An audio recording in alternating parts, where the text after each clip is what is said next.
The fourth news post में आपका स्वागत है। मैं हूं संतोष निगम। भारत एक पांचवी बड़ी अर्थव्यवस्था बन चुका है। भारत की जीडीपी लगातार हर साल बढ़ रही है और भारत सरकार का मानना है कि भारत की साख भी दुनिया में बढ़ रही है।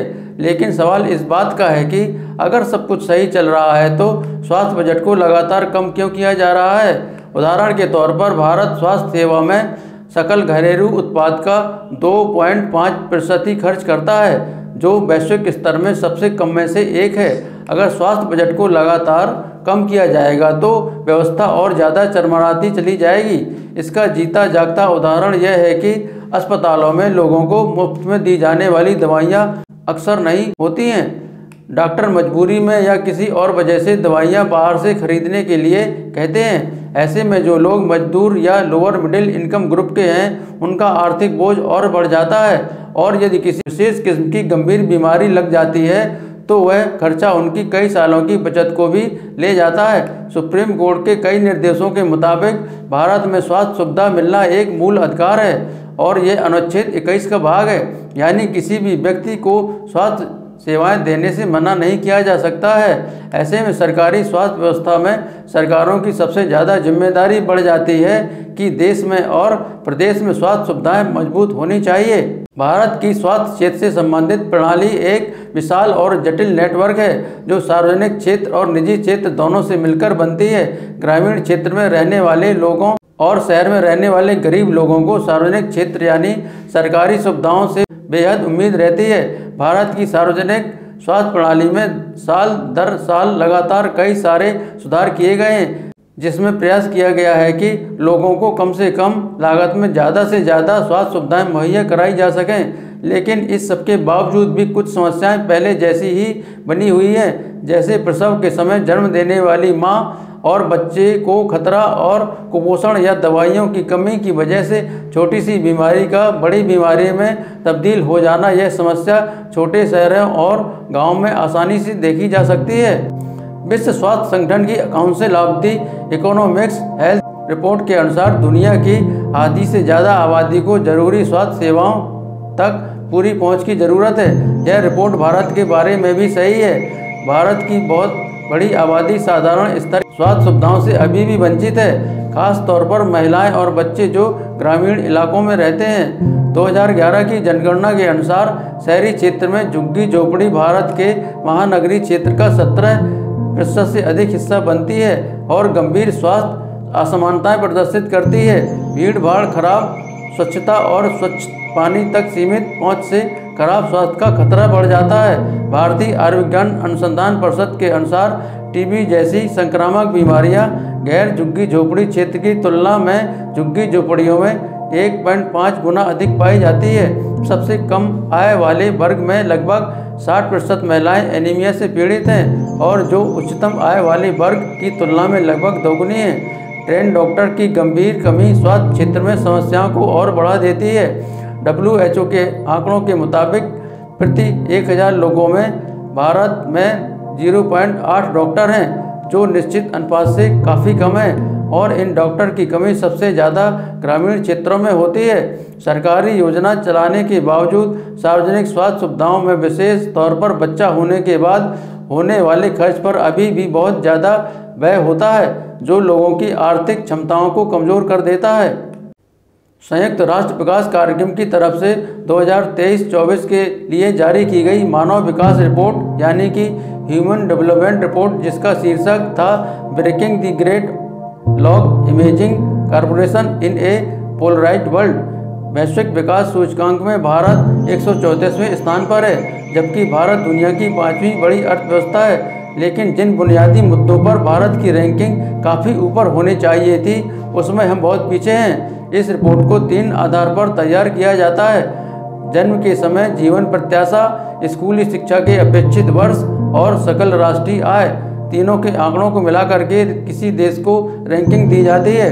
भारत की 134वीं रैंक इस बात का इशारा करती है कि हम इन तीनों ही मानक पर काफ़ी पीछे हैं। इन हालातों में 2047 तक विकसित भारत तक का सफ़र किस तरीके से हो पाएगा यह तो आने वाला समय ही बताएगा। इस सूचकांक में 193 देशों को शामिल किया गया था।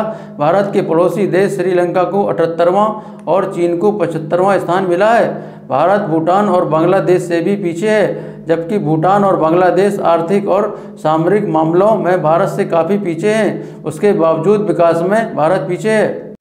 अमेरिका और यूरोप के कई विकसित देश और यहाँ तक कि चीन जैसा विकासशील देश जो भारत का पड़ोसी मुल्क भी है, अपनी जीडीपी का लगभग 5.5% स्वास्थ्य में खर्च करते हैं, और भारत जो 2047 तक विकसित देशों की सूची में शामिल होना चाहता है 2.5% खर्च कर पाता है। 140 करोड़ की आबादी वाले देश में जहाँ पर स्वास्थ्य सुविधा अभी भी जर्जर है, ऐसे में 2.5% हेल्थ इंफ्रास्ट्रक्चर को कैसे दुरुस्त करेगा। दुनिया के ज़्यादातर सूचकांक में जो स्वास्थ्य या शिक्षा या महिलाओं की सामाजिक स्थिति से जुड़े हुए हैं, भारत की रैंकिंग 100 से ऊपर है। छोटे छोटे कई देश जो जीडीपी के मामले में भारत से काफ़ी पीछे हैं, उनकी स्थिति बेहतर है। दुनिया के जो भी देश विकसित की श्रेणी में शामिल हुए हैं, उसके पीछे वहाँ की सरकारों ने लगातार हर बुनियादी सेवाओं में अच्छा खासा पैसा खर्च किया है, रणनीति के आधार पर सेवाओं का विकास किया है। भारत की सरकारें इस मामले में कोई अच्छा परिणाम नहीं दे पाती हैं। सरकार नौकरशाही को जिम्मेदार कहती है और नौकरशाह ये कहकर बचने का प्रयास करते हैं कि पैसे उपलब्ध नहीं हैं। इस आरोप प्रत्यारोप में आम आदमी, विशेष तौर पर गांव में रह रही आबादी, स्वास्थ्य सुविधाओं से वंचित रह जाती है। इसका नतीजा ये है कि यूनिसेफ के मुताबिक पिछले 10 साल में भारत में एनीमिया और कुपोषण के मामलों में लगभग ना के बराबर सुधार हुआ है। जन्म के समय मरने वाली मां और बच्चों की संख्या अफगानिस्तान जैसे देश से भी ज़्यादा है। उत्तर प्रदेश में 1000 प्रसव में 69 लोग मर जाते हैं और अफगानिस्तान में 48 लोग। इस बात से अंदाज़ा लगाया जा सकता है कि भारत में स्वास्थ्य सेवाओं में अभी भी बहुत सुधार की गुंजाइश है। ऐसा कम ही देखा जाता है कि किसी राजनीतिक पार्टी ने चुनाव के वक्त स्वास्थ्य के मुद्दे पर कोई विशेष ध्यान दिया हो या जनता से कोई वादा किया हो कि आने वाले समय में हम स्वास्थ्य क्षेत्र में इन समस्याओं को सुलझा लेंगे और देश के नागरिकों को बेहतर स्वास्थ्य सेवाएं उपलब्ध होंगी। कभी कभी एम्स को लेकर के जरूर घोषणाएं की जाती हैं, लेकिन कई सारी मीडिया रिपोर्ट्स के मुताबिक जहां पर एम्स बनाया जाना था वहां पर कोई खास तरक्की नहीं हो पाई है, या जहां पर एम्स बन भी गया है वहां पर 3 या 4 विभाग ही पूरी तरीके से काम कर रहे हैं। एम्स जैसे अस्पतालों की अपनी सीमाएं हैं, जिसे देश के हर जिले में नहीं खोला जा सकता है। पब्लिक हेल्थ की समस्या सबसे ज़्यादा गांव में है।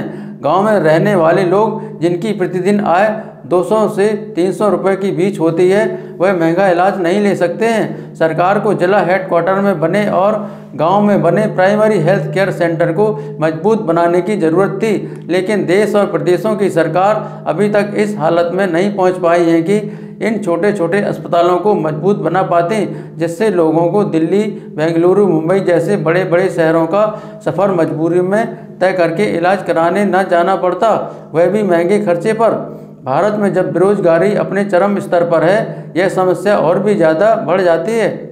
जिला अस्पतालों और गांव के प्राइमरी हेल्थ केयर सेंटर में डॉक्टर की संख्या बेहद कम है, और जितनी भी संख्या है उनमें से बहुत सारे डॉक्टर समय पर नहीं पहुंचते हैं। इस तरह की सूचनाएं हमें अक्सर अखबारों के पन्नों पर मिल जाती हैं और सरकार दावा करती है कि हमने विकसित भारत की तरफ अपने कदम बढ़ा दिए हैं। भारत जैसे लोक कल्याणकारी राज्यों में स्वास्थ्य एक बुनियादी सुविधा का हिस्सा है। अगर हम स्वास्थ्य सुविधाओं को सही से नहीं दे पाएंगे तो जन्म लेने वाले बच्चे को बचपन से ही कुपोषण और कमज़ोर मानसिक स्थिति का सामना करना पड़ेगा, जिसका उनकी आने वाली ज़िंदगी पर, विशेष तौर पर शिक्षा पर सबसे ज़्यादा फर्क पड़ता है। ऐसे में बेहद खराब स्वास्थ्य सुविधाओं की वजह से देश की शिक्षा व्यवस्था भी खराब होती है।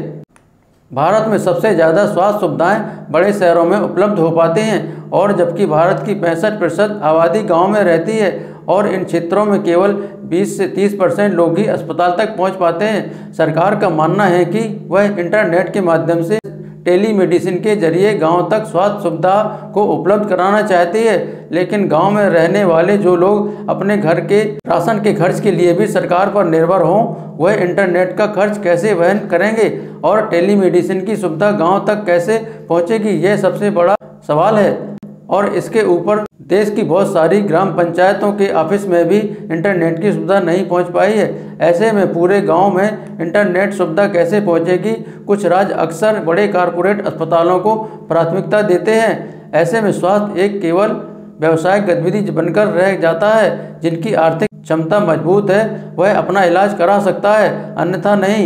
इतनी सारी समस्याएं होने के बावजूद सरकारें अपने स्वास्थ्य बजट को लगातार कम करते हैं। स्वास्थ्य क्षेत्र में सुविधाओं को बढ़ाने के लिए पैसों की कमी बनी रहेगी तो नई आधुनिक सुविधाएं अस्पतालों तक कैसे पहुंचेंगी और लोगों को सस्ती कीमतों पर इलाज उपलब्ध कैसे होगा? मजबूरन उन्हें निजी अस्पतालों का रुख करना होगा, जिससे उनका आर्थिक बोझ बढ़ता ही जाएगा। अगर समय रहते गांव और छोटे इलाकों में अस्पतालों की व्यवस्था दुरुस्त नहीं की गई तो विकसित भारत तो बहुत दूर की बात है। लोग अपने मरीजों को लिए एक जगह से दूसरी जगह टहलते ही रहेंगे और आर्थिक बोझ में दब जाएंगे। उदाहरण के तौर पर अप्रैल 2024 में उत्तर प्रदेश चिकित्सा स्वास्थ्य एवं परिवार कल्याण विभाग एलोपैथी के तहत चिकित्सा अधिकारी के 2532 पदों के लिए आवेदन लिए गए थे। चिंताजनक बात यह है कि इस भर्ती में शामिल 2532 पदों में से केवल 426 यानी कुल मिलाकर केवल 17% पर ही चयन हो सका और बचे हुए 2106 पद खाली ही रह गए। 2106 पद खाली रह जाने का मतलब है कि डॉक्टर की संख्या जो पहले से ही कम थी अब और भी ज़्यादा कम हो जाएगी। ऐसे में सबसे ज़्यादा असर उन लोगों पर पड़ता है जो सरकारी अस्पतालों में सबसे ज़्यादा भरोसा करते हैं। इस तरह का मामला यह पहली बार नहीं था। पहले भी जब सरकारी अस्पताल या मेडिकल कॉलेज में डॉक्टरों की भर्ती के लिए आवेदन मांगे गए थे तब भी आधे से ज़्यादा पद खाली रह चुके हैं। सबसे ज़्यादा समस्या ग्रामीण इलाकों के अस्पतालों में आती है। डॉक्टर की भर्ती नहीं होती है तो लोगों को मजबूरन निजी अस्पतालों का रुख करना होता है और जहां उन्हें अपनी क्षमता से ज़्यादा अधिक पैसा खर्च करके इलाज कराना पड़ता है। कुछ न्यूज़ रिपोर्ट्स के मुताबिक उत्तर प्रदेश में करीब 19,000 मरीजों पर एक डॉक्टर है, बिहार में 28,391 मरीजों में एक डॉक्टर है और दिल्ली में 2203 लोगों पर एक डॉक्टर की मौजूदगी है। उत्तर प्रदेश और बिहार के आंकड़ों से साफ तौर पर जाहिर होता है कि इन दोनों प्रदेशों की स्वास्थ्य व्यवस्था कितनी ज़्यादा लचर है। लोक कल्याण का वादा करने वाली सरकारें स्वास्थ्य जैसी बुनियादी सुविधा नहीं दे पाती हैं। भारत सरकार ने भले ही भारत में स्वास्थ्य की बेहतर तस्वीर पेश की हो, लेकिन बहुत सारे चिकित्सा क्षेत्र से जुड़े हुए विशेषज्ञ इसे सही नहीं मानते हैं। उनका कहना है कि ये आंकड़े सही तस्वीर नहीं पेश करते हैं क्योंकि जिन लोगों ने डॉक्टर के तौर पर अपना रजिस्ट्रेशन कराया है उसके सत्यापन का अभी तक कोई भी सिस्टम मौजूद नहीं है। निश्चित तौर पर कैसे कहा जा सकता है कि भारत में डॉक्टरों और मरीज का अनुपात ठीक ठाक है। स्वास्थ्य से जुड़ी हुई एक और समस्या यह भी है कि MBBS और विशेषज्ञ डॉक्टर सरकारी अस्पतालों में काम ही नहीं करना चाहते। वह अधिक वेतन की वजह से निजी क्षेत्र में जाते हैं। ऐसे में अच्छे डॉक्टर की कमी सरकारी अस्पतालों में लाजमी है। सरकार सरकारी अस्पतालों के ज़्यादातर काम ठेकेदारी व्यवस्था या संविदा से करवाने की पक्षधर रहती है। इन हालातों में गुणवत्तापूर्वक स्वास्थ्य सुविधाएं सरकार कैसे दे पाएगी, यह भी एक बड़ा सवाल है। मध्यम वर्ग के जिला अस्पतालों का सबसे ज़्यादा प्रयास इस बात पर होता है कि उनके यहाँ के मरीजों को आसपास के मेडिकल कॉलेज में जल्द से जल्द रेफ़र कर दिया जाए, क्योंकि इन सरकारी अस्पतालों में बुनियादी सुविधाओं की कमी होती है और वह जानते हैं कि अगर इन व्यक्तियों का इलाज हम अपने यहाँ पर करेंगे तो मुसीबत होगी। उत्तर प्रदेश में सरकारी अस्पतालों में डॉक्टर के लगभग 19,000 पद स्वीकृत हैं, जबकि काम करने वाले डॉक्टर की संख्या लगभग 12,000 के आसपास है। सरकार नियमित तौर पर डॉक्टरों की भर्ती क्यों नहीं करती है, इसका जवाब सरकार को देना चाहिए, क्योंकि सरकारों के पास पैसे की कोई कमी नहीं है। अगर सरकार वास्तव में भारत को विकसित राष्ट्र बनाना चाहती है तो पब्लिक हेल्थ इंफ्रास्ट्रक्चर को मजबूत बनाना ही होगा। बहुत बहुत शुक्रिया। आप देख रहे थे द 4th न्यूज़ पोस्ट।